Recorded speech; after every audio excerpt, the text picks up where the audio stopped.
السلام علیکم ناظرین، ابھی میری جو تیسری ویڈیو تھی اس کا دوسرا حصہ میں آپ سب کے سامنے اپلوڈ کر رہا ہوں۔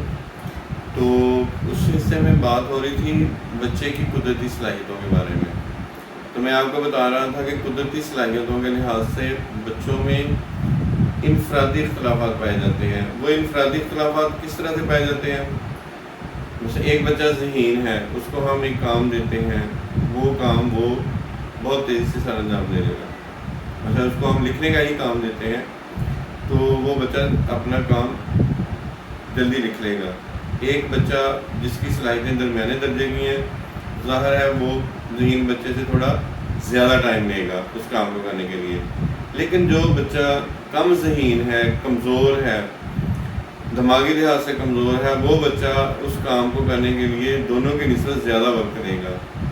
اسی طریقے سے اگر ہم ذہین بچے کو کوئی کام یا کوئی بات یا کوئی لفظ لکھنا سکھاتے ہیں تو وہ بچہ بہت جلدی وہ کام سیکھ جاتا ہے۔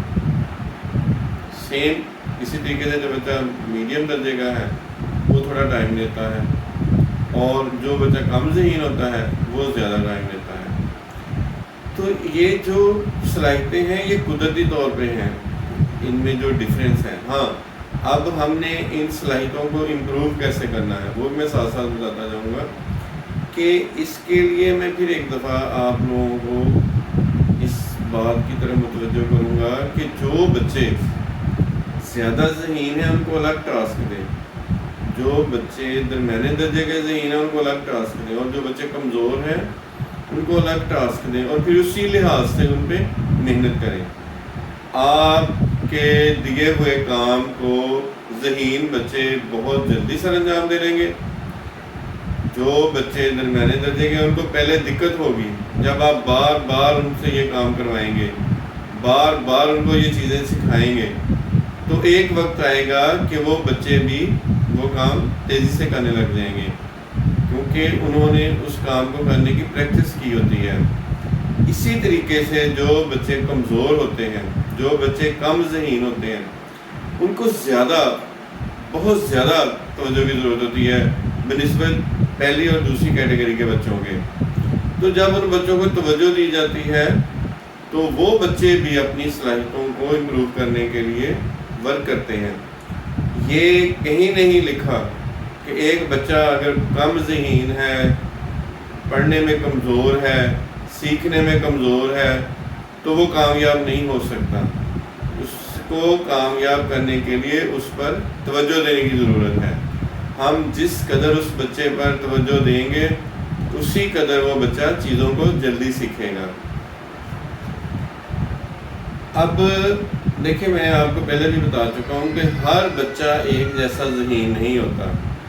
تو ماہرین نے بچوں کو آئی کیو لیول کے لحاظ سے، بچوں کے آئی کیو لیول کی پیمائش کے لحاظ سے بچوں کو کئی گروہوں میں تقسیم کیا ہوا ہے۔ میں ان میں سے 2-3 کا ذکر کروں گا۔ ایسے بچے جن کا آئی کیو لیول 80 سے 90 کے درمیان ہوتا ہے، یہ بچے عام نوعیت کے تدریسی کام تو سیکھ جاتے ہیں، لیکن یہ بچے ذہین بچوں کا مقابلہ نہیں کر سکتے۔ ان کو مثلا آپ جو بھی ٹاسک دیتے ہیں یہ آہستہ آہستہ اس کو کر تو لیں گے، لیکن جس تیزی سے، جس مہارت سے ذہین بچے اس کام کو کریں گے، یہ اس لیول پہ جا کے اس کام کو نہیں کر سکیں گے۔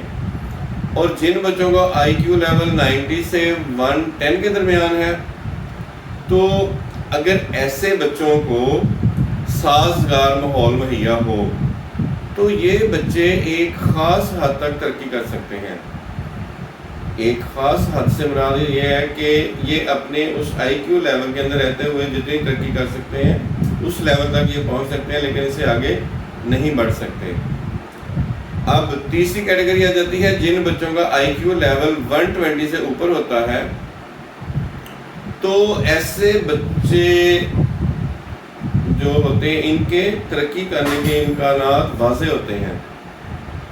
جن بچوں کا آئی کیو لیول 120 سے اوپر ہوتا ہے ایسے بچوں کے ترقی کرنے کے امکانات روشن ہوتے ہیں۔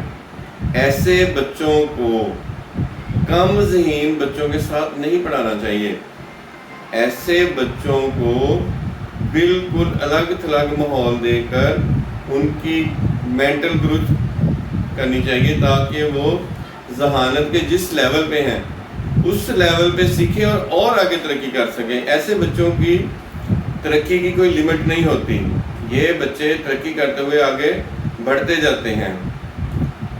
اسی طرح بچے کی جسمانی مہارتیں، بچے اپنی جسمانی مہارتوں کی بنا پر بھی ایک دوسرے سے مختلف ہوتے ہیں۔ مثلا کچھ بچے لیزی ہوتے ہیں، سست ہوتے ہیں، اور کچھ بچے انتہائی چست ہوتے ہیں۔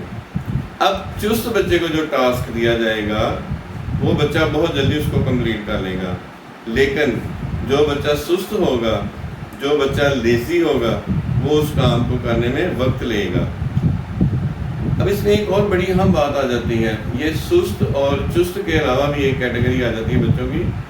بعض بچوں میں جسمانی نقائص ہوتے ہیں، وہ بچے بھی دوسرے بچوں سے پیچھے رہ جاتے ہیں۔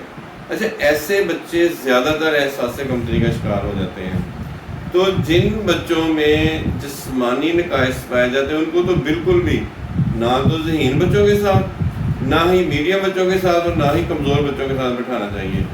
ایسے بچوں کو بھی بالکل ایک الگ ماحول دیا جانا چاہیے تاکہ وہ اپنی صلاحیتوں کو بہتر کر سکیں، وہ اپنے آئی کیو لیول کو بہتر کر سکیں۔ اور اس آئی کیو لیول کو بہتر کرنے کے لیے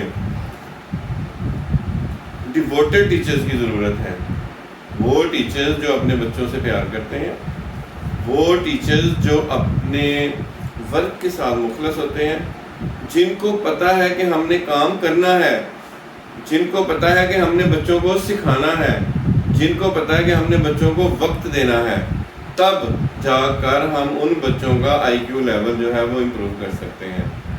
امید ہے آپ کو یہ باتیں پسند آئی ہوں گی اور آپ اپنے بچوں کو اس لحاظ سے بہتر کرنے کی کوشش کریں گے، کیونکہ یہ صرف ایک اسکول کے لحاظ سے نہیں، یہ ایک گلی محلے کے بچوں کے لحاظ سے نہیں، یہ گھر میں جو موجود بچے ہیں یہ ان کے لحاظ سے بھی ہے کہ جو 3-4 بہن بھائی ہوتے ہیں ان میں بھی صلاحیتوں کا ڈفرینس ہوتا ہے۔ تو آپ اپنے بچوں کو بھی اس لحاظ سے توجہ دیں، آپ اپنے بچوں کو بھی اسی طریقے سے سکھائیں جس طریقے